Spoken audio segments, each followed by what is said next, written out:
Hello dears, welcome to my YouTube channel. Dear, आज हम लोग बात करेंगे इंडियन सिविलाइजेशन एंड कल्चर की जो 11 पैराग्राफ है।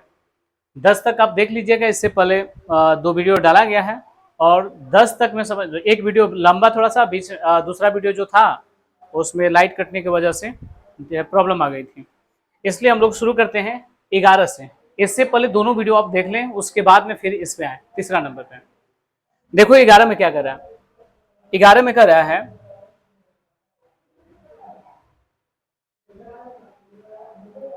ग्यारह में कहा जा रहा है, देखिए करेंगे what is that modern civilisation. अच्छा, ये मॉडर्न सिविलाइजेशन है क्या? आज की आधुनिक जो सभ्यता है वो क्या है? It is the worship of material. आगे बता भी देते हैं, ये वर्शिप है। वर्शिप का मतलब पूजा। ये पूजा है, किसकी पूजा है? तो मटेरियल की। मटेरियल मतलब होता है भौतिकता की पूजा, पदार्थ की पूजा, भौतिक सुखों की पूजा। समझ लो, जितना हो सके कंफर्टेबल लाइफ को जीना, बस यही है तुम्हारा क्या चीज? आधुनिक सभ्यता, या वेस्टर्न सिविलाइजेशन कह सकते हो या मॉडर्न सिविलाइजेशन कह सकते हो। ये क्या है? तो वर्शिप ऑफ मटेरियल। ये समझ लो कि वस्तुओं की पूजा है। It is the worship of brute. ये जानवरों की पूजा है। समझ लो, ये कह रहे हैं कि इट इज द वर्शिप, ये पूजा है किसकी? जानवरों की। इन अस, जो हमारे अंदर होती है। हमारे अंदर वो कौन से जानवर? इच्छा, जो इस इच्छा को हम लोग बढ़ाते जाते हैं लगातार, जो हमारी इच्छा को हम लोग सीमित नहीं कर पाते हैं, अपने मन को बढ़ाते जाते हैं। वही कह रहा है कि it is the worship of brute. ये हमारे अंदर की जानवरों की पूजा है। It is the unadulterate materialism. ये शुद्ध एकदम क्या है? पदार्थवाद की दुनिया है, पदार्थवाद की सिविलाइजेशन है। यही है और कुछ नहीं है, मॉडर्न सिविलाइजेशन है। क्वेश्चन पूछेगा कि what is modern civilisation, what is modern civilisation. Exam में अगर पूछ लिया तो it is the worship of materialism, या तुम कह सकते हो कि it is the worship of brute. बस हो गया, बात है समझ में ना। And modern civilisation is nothing, और मॉडर्न सिविलाइजेशन कुछ नहीं है। बस मॉडर्न सिविलाइजेशन यही है, वस्तुओं की पूजा है। हमारे अंदर जो राक्षस वाली, जो जानवर वाली प्रवृत्ति है, उसी की पूजा है। If it does not think at every step of the Trump, अगर ये समझ लो कि प्रत्येक स्टेप पर, प्रत्येक कदम पर एक विजय के बारे में हमेशा सोचता है, हमेशा हमेशा विजय के बारे में सोचता है। यही है आज की modern civilisation of the material, मतलब कि मटेरियल सिविलाइजेशन। मटेरियल सिविलाइजेशन के ऊपर हमेशा विजय के बारे में सोचता है। यही है तुम्हारा क्या चीज? Modern civilisation. उसके बाद में देखिए नेक्स्ट में क्या कहते हैं, 12 में क्या कहते हैं। 12 में क्या कहा जा रहा है, देखिए भाई, कह रहा है कि इट इज परहेप्स अननेसेसरी, शायद यह अनावश्यक है। गांधी जी कहते हैं कि अनावश्यक है। क्या भाई अनावश्यक है? It is not useful. शायद ये समझ लो कि ये कहा जा सकता है कि अनुपयोगी भी है, बिना मतलब की है। क्या बिना मतलब की है? ये बातें समझ में आगे आएगा। To weigh the merit of two civilization. सुन लो, दो सिविलाइजेशन की यहाँ पर मेरिट को हम लोग क्या कर रहे हैं? तुलना कर रहे हैं। ये क्यों कर रहे हैं भाई? ये फालतू में क्यों कर रहे हैं हम लोग? शायद ये अनावश्यक है, यही बातें बोलते हैं। वो कहते हैं कि दो सिविलाइजेशन के मेरिट का तुलना करना, उसको मापना, तौलना, समझ लो कि बिल्कुल क्या है? अननेसेसरी है। इज नॉट यूजलेस, लेकिन बेकार भी नहीं है। कह देते हैं कि बेकार भी नहीं है। समझ लो, बेकार भी नहीं है। It is likely that the West has evolve a civilisation suited to its climate and surroundings. आगे गांधी जी कह देते हैं कि इट इज लाइकली, संभावित है, संभावना है कि जो वेस्टर्न कल्चर है, जो वेस्ट है, हैज इवॉल्व, विकसित किया गया है। पश्चिम ने विकसित किया है, या पश्चिम जो विकसित हुआ है, अ सिविलाइजेशन, एक सिविलाइजेशन के रूप में, तरह इट्स क्लाइमेट, अपने क्लाइमेट के अनुसार, अपने सराउंडिंग के अनुसार, वातावरण के अनुसार। ठीक है, भारतीय सभ्यता अपनी वातावरण के अनुसार बना है। वेस्टर्न सिविलाइजेशन जो है क्या, कैसे बना हुआ? अपनी वातावरण के अनुसार बना है। एंड सिमिलरली, उसी तरह से जो हमारा सिविलाइजेशन है, वी हैव अ सिविलाइजेशन, हमारे पास जो सिविलाइजेशन है, सभ्यता है, सुटेड टू आवर कंडीशन, वो हमारे कंडीशन के अनुसार बना है, हमारे कंडीशन के अनुसार सही है। And both are good in, मतलब कि देयर ऑन रिस्पेक्टिव स्फीयर। वही बातें कहते हैं कि और दोनों के दोनों जो है ना, दोनों के दोनों जो है अपने अपने क्षेत्र में बिल्कुल क्या है? सही है। यही कहते हैं, यही कहते हैं कि देखो, हम लोग अनावश्यक तुलना कर रहे हैं। क्योंकि दो सिविलाइजेशन के हम लोग मेरिट को तुलना कर रहे हैं, शायद समझ लो कि जो वेस्ट का सिविलाइजेशन बना है उनके अनुसार बना है, और जो हमारे पास जो सिविलाइजेशन वो हमारे अनुसार बना है, समझ लो ये कर रहे हैं। और दोनों के दोनों गुड है, दोनों के दोनों अच्छा है अपने अपने क्या चीज स्फीयर में, अपने अपने क्षेत्र में दोनों के दोनों क्या है, सही है। इतनी बातें क्लियर। उसके बाद में देखिए आगे क्या कर रहे हैं हम, आगे बोलते हैं क्या, यहां पर उस लाइन का मतलब समझा रहे हैं। देखिए क्या कर रहे हैं, आगे करेंगे this distinguish characteristic of modern civilisation. तरह की आधुनिक सभ्यता का जो मुख्य विशेषता है ना, उसके बीच में जो अंतर है, is an indefinite multiplicity of human wants. ये मनुष्य के इच्छाओं को इंडेफिनिट मल्टीप्लिसिटी करता है। इंडेफिनिट सुन लो, दोनों अगर दोनों सभ्यता में कुछ अंतर है तो यहां पर है, बता रहे हैं कि इन दोनों के बीच में मॉडर्न सिविलाइजेशन जो है वो क्या करता है, अपनी इच्छाओं को मल्टीप्लाई करता है, रोकता नहीं है कभी, अपनी इच्छाओं पे लोग रोक नहीं लगाता है, बल्कि अपनी इच्छाओं को क्या करते रहता है, बढ़ाते रहता है। The characteristic of ancient civilization, और जो हमारी प्राचीन सभ्यता है, मतलब हम लोग का जो सभ्यता है, is an imperative restriction upon, ये समझ लो उसके ऊपर क्या करता है, अति आवश्यक रिस्ट्रिक्शंस लगाता है, मतलब रोक लगाता है। ये अपने इच्छाओं को क्या कर रहा है, मल्टीप्लाई कर रहा है, और ये अपने इच्छाओं को क्या कर रहा है, रिस्ट्रिक्शंस कर रहा है। तो दोनों में अंतर है कि नहीं है? है।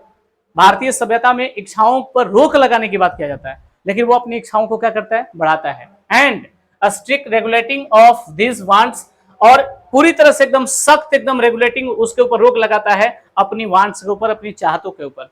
आज का जो मतलब कि जो पुरानी सभ्यता है, हमारी सभ्यता है, भारतीय सभ्यता है।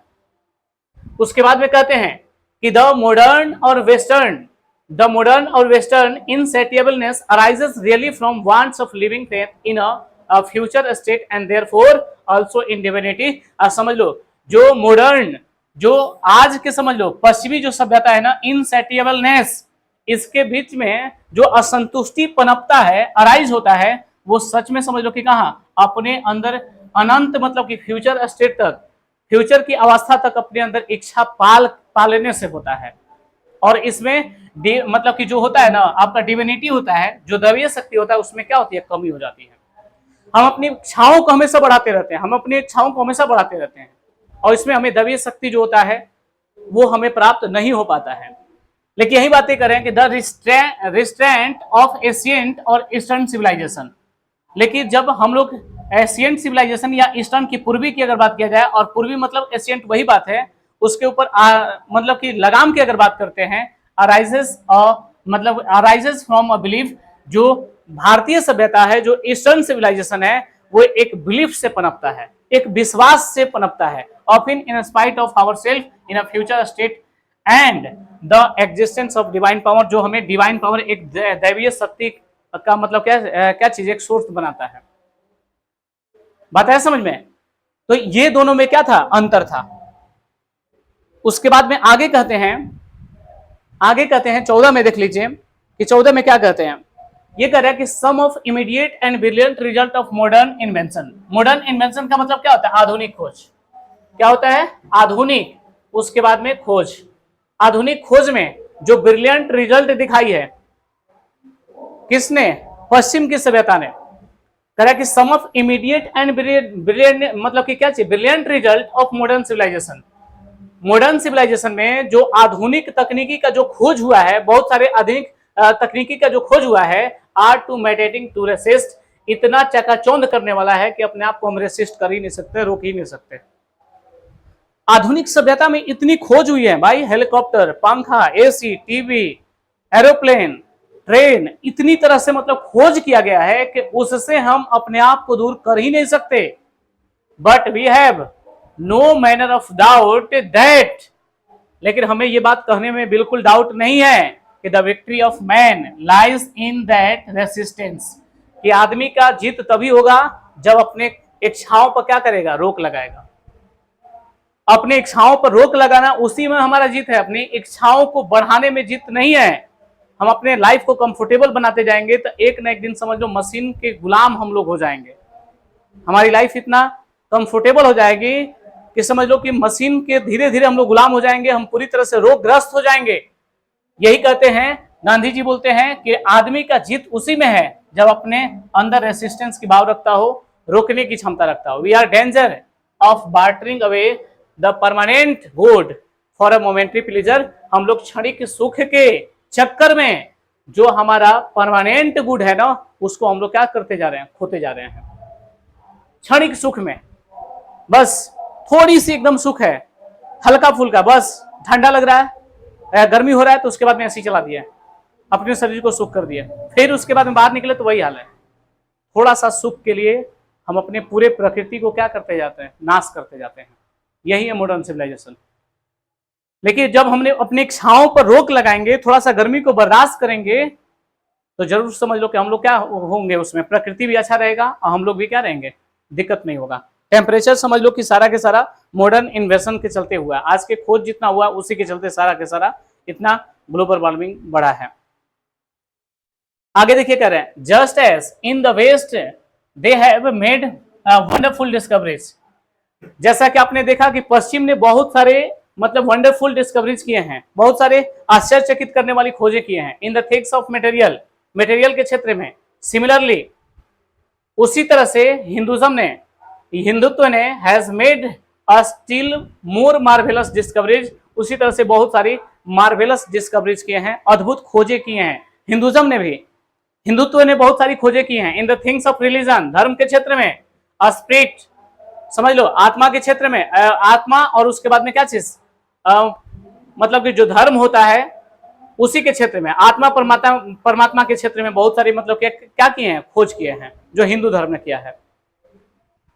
आगे देखते हैं हम लोग, तो मतलब क्या है कि बहुत सारी अगर पश्चिम ने वस्तुओं के क्षेत्र में अगर खोज किया है, तो भाई हम लोग भी शांत नहीं है, हम लोग भी समझ लो कि रिलीजन का खोज किया है, हम लोग भी स्पिरिट का खोज किया, और सोल, आत्मा परमात्मा, ये सब सारा के सारा खोज किसने किया है, सब हिंदुज्म ने किया है। उसके बाद में आगे देखते हैं हम लोग 16 में, नेक्स्ट में यहां पर हो गया, ये कह रहे हैं कि but we have no eyes for this मतलब ग्रेट एंड फाइन डिस्कवरीज। लेकिन हमारे पास कोई आंख नहीं है, लेकिन हमारे पास इन खोजों को देखने के लिए आंख नहीं है। हम चकाचौंध हो गए हैं हेलीकॉप्टर में, पूरे दुनिया जितना भी कंफर्टेबल लाइफ है उसमें हम चकाचौंध हो गए हैं, हमारी खोज हमें नहीं दिखती है, हम लोग पूरी तरह से चौंधिया गए हैं। वो उसी तरह से जो ग्रेट और मतलब कि फाइन जो डिस्कवरीज हुए हैं उसी को देख करके, वी आर डेजल, हम लोग चौंधिया गए हैं बाय द मटेरियल प्रोग्रेस, जो वस्तुओं के क्षेत्र में जो प्रोग्रेस किया है, विकसित किया है जो वेस्टर्न कल्चर ने, उसी को देख करके हम लोग डेजल हो गए हैं, चौंधिया गए हैं। That western science made has, जो पश्चिम के विज्ञान ने निर्माण किया है, बनाया है। I am not enamoured of that progress, लेकिन मुझे ऐसी खोज से कोई लगाव नहीं है। गांधी जी कहते हैं कि मुझे ऐसी खोज से कोई लगाव नहीं है। In fact it almost seem as though God in his wisdom has prevented India. लेकिन वास्तव में अगर बात किया जाए तो ऐसा मुझे लगता है, गांधी जी कहते हैं कि मुझे ऐसा प्रतीत होता है कि भगवान ने समझ लो कि अपनी बुद्धिमानी से हैज प्रिवेंटेड, रोका है, किसको, भारत को, भारत को रोका है from progressing along those lines, इन जैसे तरक्कियों से भारत को रोका है। भारत में विज्ञान की ज्यादा खोज नहीं हुआ है उस समय जब गांधी थे, समझ लो। इसलिए ये कहते हैं कि भगवान ने शायद बुद्धिमानी से भारतीयों को रोका है, उस लाइन में जाने से कोई फायदा नहीं है, सो दैट ताकि it might fulfil it's special mission of the resisting the honours of materialism, ताकि वो मटेरियलिज्म से जो बोझ भरा जीवन है उसको समझ लो कि क्या रोक सके, और अपने स्पेशल मिशन, अपने स्पेशल जो मिशन है, इनका लक्ष्य है भारत का, उसको क्या कर सके, फुलफिल कर सके, यानी पूरा कर सके। भारत को समझ लो कि भगवान भी नहीं चाह रहे हैं कि उस क्षेत्र में जाए, क्योंकि उस क्षेत्र में देखो गांधी जी जब लिखे हैं आज के डेट में, समझ लो कि उसके बाद में आज इतना साल हो गया, भारत तरक्की सब लोग किए हैं, लेकिन कितना एकदम पूरे धरती को विनाश करके रख दिए हैं, हर जगह गर्मी, उसके बाद में वातावरण खराब हुआ, इन्वायरमेंट चारों तरफ खराब हो रहा है, पूरी तरह से एकदम खराब होते जा रहा है।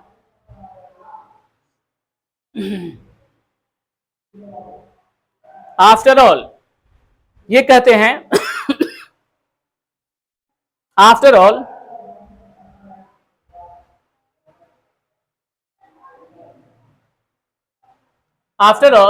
there is something in Hinduism देखो आखिरकार कहते हैं गांधी जी, आखिरकार हिंदुज्म में कुछ तो ऐसी चीज है that has kept it alive up till now, जो अभी तक हिंदुज्म को जिंदा रखा है। दुनिया की सारी सभ्यताएं नष्ट हो गई, लेकिन हिंदुज्म आज तक भी है और ये आज तक जिंदा है, समझ लो। तो उसके अंदर कुछ तो ऐसी चीज है, it has witness the fall of Babylon. समझ लो भारत ने, हिंदुज्म ने बेबीलोन के जो मतलब कि बेबीलोन को गिरते हुए देखा है। सबूत के रूप में कह सकते हो कि जो हमारे सामने बेबीलोन था उसकी सभ्यताएं नष्ट हो गई, वो नष्ट हो गई, लेकिन भारत आज भी, भारत में हिंदुज्म जो है आज तक क्या है, जिंदा है। सीरिया, पार्सियन और इजिप्टियन सिविलाइजेशन सबके सब खत्म हो गए। कास्ट लुक अराउंड यू, तब अपने चारों तरफ देखो। वेयर इज रोम, देखो अपने चारों तरफ, कहां है रोम? रोम है कहीं? नहीं है। Correct. Where is Greece, Greece कहां है? कैन यू फाइंड, मतलब कि टुडे, क्या तुम आज उसको पा सकते हो? नहीं, वो बदल चुका है, सारा सिविलाइजेशन बदल चुका है अपना। आज के डेट में रोम जो है दूसरा हो चुका है, सब पुरानी सभ्यता को खो चुका है। Anywhere the Italy of gibbon, क्या तुम्हें कहीं दिखाई देता है जो गिबन थे? गिबन के जो इटली था, गिबन एक, समझ लो गिबन एक क्या थे, एक राइटर हैं जो कि इटली के थे। उन्होंने जिस तरह से इटली के बारे में बताया है, क्या आज इटली उस प्रकार है? नहीं है। और रेदर करे एशियंट रोम, और देखो पुराने रोम को देखो, उसके अपेक्षा में आज के रोम से तुलना करो, है ऐसा? नहीं है। और रोम वाज मतलब कि क्या चीज, इटली, क्योंकि रोम ही इटली था, समझ गए ना। आगे कहते हैं गो टू ग्रीस, ग्रीस जाओ, ये कह रहे हैं कि ग्रीस जाओ। Where is the world famous Attic civilization, जाओ ग्रीस में, देखो कहीं जो उसका दुनिया में अपना सबसे बड़ा सिविलाइजेशन अटिक सिविलाइजेशन था, वो है कहीं? नहीं है। यही कहते हैं कि ग्रीस जाओ और वहां पर जाकर के देखो कि जो दुनिया का सबसे फेमस उसका सिविलाइजेशन था, अटिक सिविलाइजेशन, वो है? तो नहीं है। देन कमिंग टू इंडिया, तब उसके बाद में भारत में आओ, चारों तरफ थक हर के तब भारत में आओ। Let one go through the most ancient record, सब पुराने जितने भी मतलब कि अभिलेख, उसका दस्तावेज है, पुराने अभिलेख है, जिसमें भारत को ये पता चल सके कि प्राचीन में क्या था, उसको खंगालो, उसको देखो। देन लुक अराउंड यू, तब अपने चारों तरफ देखो, and you would be considerated to say, आप कहने के लिए विवश हो जाएंगे कि यस, हाँ, आई सी हियर एशियंट इंडिया, आज भी मैं प्राचीन भारत को अपने देश में देख रहा हूं। जो पहले भारत था, आज भी भारत वही है, लेकिन दुनिया की सारी सिविलाइजेशन अपने आप को क्या कर लिया, चेंज कर लिया, समझ लो। एंड स्टिल लिविंग, और अभी भी वही, मतलब उसी प्रकार से अभी भारत के सिविलाइजेशन है। बात है समझ में। उसके बाद में 19 देखिए, 19 में क्या कहते हैं कि ट्रू, ये बात सच है। गांधी जी कहते हैं कि ये बात सच है कि देयर वेयर डग्स हिप्स, ये बात सच है कि भारतीय सभ्यता में भी कुछ डग हिप्स है, मतलब कि क्या है, गोबर के उपले, कहने का मतलब क्या है, उसमें कमियां हैं। उसके बाद में कह रहे हैं कि टू हियर एंड देयर, यहां वहां, मतलब कि कुछ डग हिप्स भी है, but there are rich treasures buried under them, लेकिन उस डग हिप्स के अंडर में खजाने छुपे हुए हैं। भारत के सिविलाइजेशन में मानते हैं कि कुछ बुराइयां हैं, लेकिन उस बुराइयों में भी क्या छुपा हुआ है, खजाना छुपा हुआ है।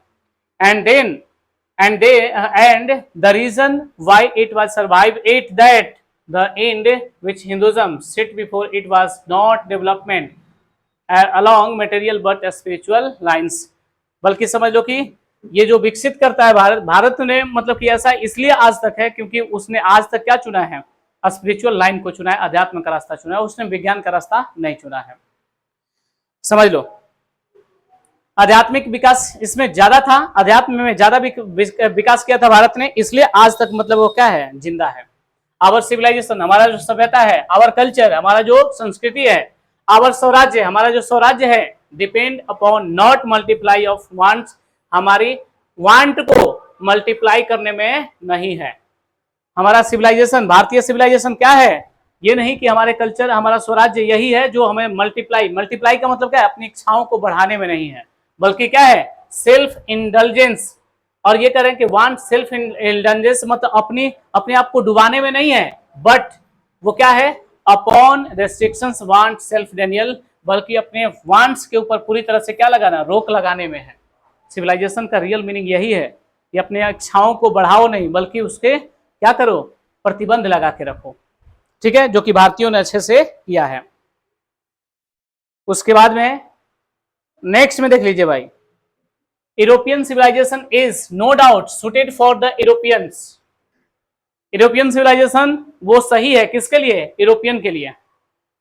यूरोपीय सभ्यता यूरोपियन के लिए सही है, but it will remain ruin for India. लेकिन अगर भारत में उसका नकल किया जाएगा तो ये भारत के बर्बादी का कारण होगा। If we endeavour to copy it, अगर इसे हम नकल करने का प्रयास करेंगे तो वो भारत को क्या कर देगा? बर्बाद कर देगा।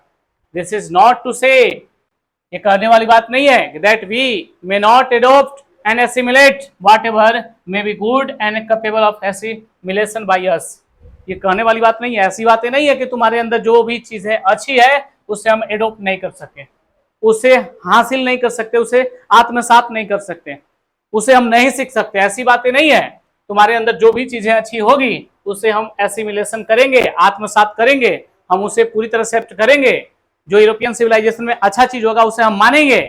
As it does not also means that even the Europeans will not have to part with whatever evil might have crept into it।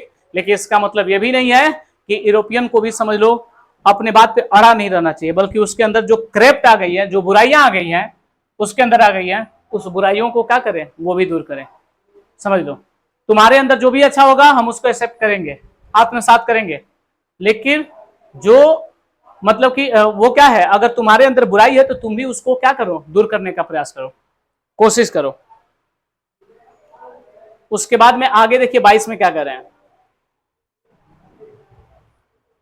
22 में कर रहे हैं कि the incessant search for material comfort and their multiplication is such an evil.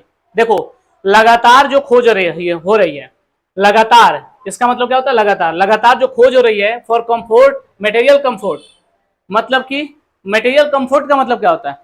जो material comfort जो तुम्हारे जीवन को आसान बना दे, ऐसी चीजों में जो लगातार खोज हो रही है ना, एंड देयर मल्टीप्लीकेशन और लगातार जो लगातार संख्या में बढ़ते जा रहा है, इज सच एन एविल, वो बुराई की तरफ प्रतीत होता है, वो एक बुराई के जैसा है।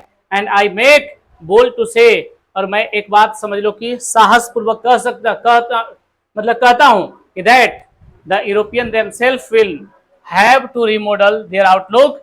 और मैं पूरी तरह से बात कर रहा हूं कि यूरोपियन को समझ लो कि अपने मॉडल को, अपने आउटलुक को रीमॉडल करना चाहिए। जो आउटलुक पहले से जो उसका है उसको फिर से क्या करो? रीमॉडल करो, फिर से तैयार करो। समझ लो।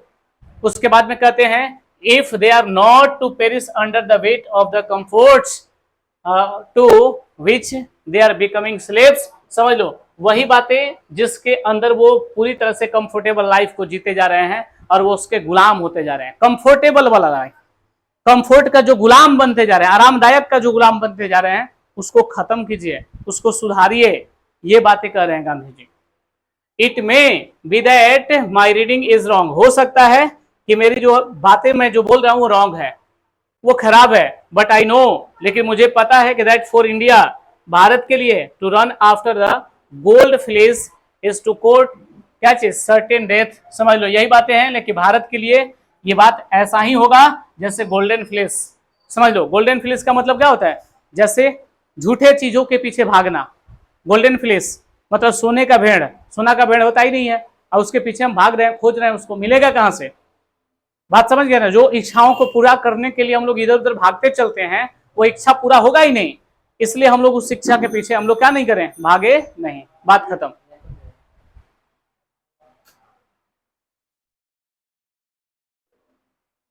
वीडियो कट जाएगा अब।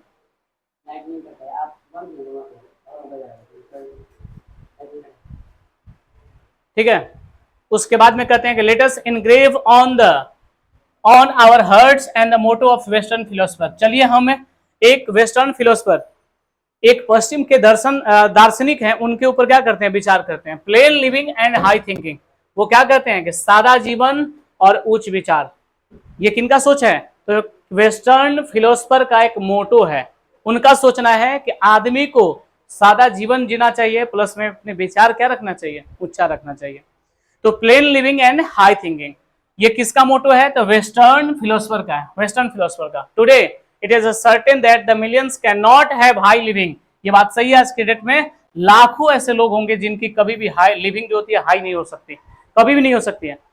लाखों लोग जो है अगर चाहेंगे कि सब लोग अमीर हो जाएं तो ये कभी पॉसिबल नहीं है। And we the few who profess to do the thinking of message run a race in a vain search after high living of missing high thinking. और यही कारण है कि समझ लो कि हाई लिविंग के चक्कर में हम लोग क्या कर देते हैं, हाई थिंकिंग को छोड़ देते हैं। उच्च रहन सहन के चलते अपनी दिखावा के लिए हम लोग हाई थिंकिंग को क्या कर देते हैं, छोड़ देते हैं। तो हमें वैसी चीजों के पीछे नहीं भागना है जो तुम्हें लाइफ में कभी मिले ही नहीं। जैसे अपनी इच्छा है, इच्छा के पीछे कभी नहीं भागे, इच्छा कभी समाप्त होने वाली नहीं है। आगे हम लोग बात करते हैं कौन सा पैराग्राफ, 23 में। Civilization is the real sense of the term. Civilization का, सभ्यता का मतलब क्या होता है, इसका सेंस जो अर्थ होता है, इस शब्द का जो अर्थ होता है, consisted not in the multiplication, अपने इच्छाओं को मल्टीप्लीकेशन में नहीं, गुणात्मक में नहीं। ऐसा नहीं है कि हम अपनी इच्छाओं को बढ़ाते जाएं, इसको सिविलाइजेशन नहीं कहा जाएगा। But in the deliberate and voluntary restrictions of want, बल्कि अपने चाहतों के ऊपर लगाम लगाएं, अपनी इच्छाओं के ऊपर रेस्ट्रिक्शंस करें, प्रतिबंध लगाएं। यही तुम्हारा क्या होगा, ये तुम्हारा सिविलाइजेशन का रियल मीनिंग होगा, रियल उसका सेंस होगा। This alone increase and promotes, मात्र समझ लो तुम्हारे अंदर एक सिविलाइजेशन का सेंस आ जाता है। अगर तुम अपनी इच्छाओं को कंट्रोल कर लेते हो तो इससे तुम्हारे अंदर इंक्रीज होगा, बढ़ेगा। एंड प्रोमोट करेगा कंटिमेंट्स, तुम्हारे अंदर सुख की भावना आएगी। उसके बाद में एंड रियल हैप्पीनेस, उसी से वास्तविक सुखी हो, मतलब सुख मिलेगी, खुशी मिलेगी। एंड कैपेसिटी ऑफ सर्विस, और सेवा करने की क्षमता मिलेगी। बात आया समझ में? तो आपको सिविलाइजेशन का मतलब ये समझ में आना चाहिए कि सिविलाइजेशन का मतलब होता है अपनी इच्छाओं को मल्टीप्लिकेशन करने में नहीं है, बल्कि अपनी इच्छाओं को क्या करने में, रेस्ट्रिक्शंस करने में, उसके ऊपर प्रतिबंध लगाने में है। उसके बाद में पैराग्राफ 4 और सबसे लास्ट है, इसको देख लीजिए। उसके बाद में कहते हैं a certain degree of physical harmony and comfort is necessary. देखो गांधी जी ये नहीं कहते हैं कि मशीनों के ऊपर हमें डिपेंड नहीं रहना चाहिए, मशीन का यूज कीजिए, लेकिन ज्यादा मशीन का यूज करेंगे तो हमारा शरीर पूरी तरह से क्या होगा, बेकार हो जाएगा।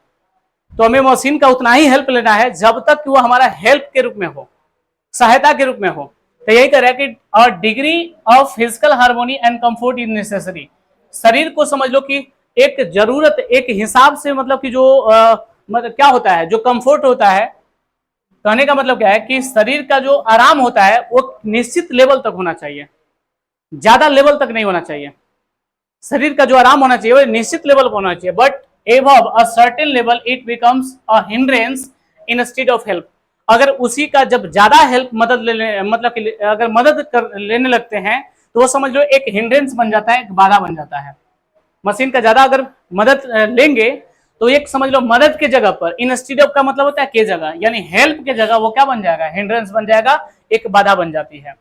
Therefore other the idea of creating an unlimited numbers of wants and satisfying them seems to be a delusion and a snare। Delusion का मतलब क्या होता है, धोखा, भ्रम। स्नेयर का मतलब वही जो भ्रम होता है। तो यही बातें हैं कि अपने अंदर अनलिमिटेड नंबर ऑफ वांट्स, अनंत इच्छाओं को पाल लेना और उसके पीछे फिर उसको सेटिस्फाइड करना, संतुष्ट करना। अपने अंदर खूब इच्छा पाल लो, फिर उसके बाद में उसी को पूरा करने के लिए पूरे जिंदगी भर कुत्ते की तरह दौड़ते रहो। तो ये बिल्कुल क्या लगता है, एक भ्रम लगता है। ऐसे इंसान को नहीं जीना है। The satisfaction of one's physical needs, even the intellectual needs of one's narrow self must meet a certain points और डेड अ स्टॉप। समझ लो कभी भी फिजिकल नीड्स, जो शारीरिक जरूरतें होती हैं, वो समझ लो कि एक मतलब क्या होना चाहिए, एक डेड स्टॉप होना चाहिए, एक जा करके वहां तक रुकना चाहिए कि मतलब इतना ही तक हम लोग मशीन का क्या लेंगे, हेल्प लेंगे, सहारा लेंगे, उससे ज्यादा नहीं होना चाहिए।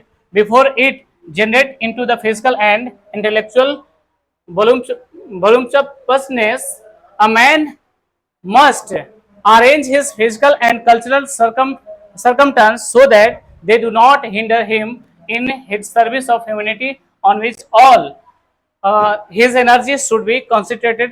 ऐसा अगर हम लोग करते हैं तब जाकर के अपने पूरे एनर्जी को हम लोग एक जगह क्या कर पाते हैं, इकट्ठा कर पाते हैं और हम लोग मानवता की सेवा के लिए पूरी तरह से उसको लगा पाते हैं। ठीक है, तो यहां तक था 24 पैराग्राफ और यहां से बाकी कुछ नहीं बचा है। अब हम लोग इसमें जितने भी क्वेश्चन आंसर इसका होगा या उसके बाद में जो समरी होगा या एक्सप्लेनेशन होगा सब इसके बाद में करेंगे, या ऑब्जेक्टिव एमसीक्यू जो भी होगा इसका हम लोग करेंगे। ठीक है, आज के लिए इतना ही रहेगा। ठीक है, इसको बढ़िया से तीनों वीडियो को देखिए, उसके बाद में फिर हम लोग क्या करेंगे, नेक्स्ट में आगे बढ़ेंगे।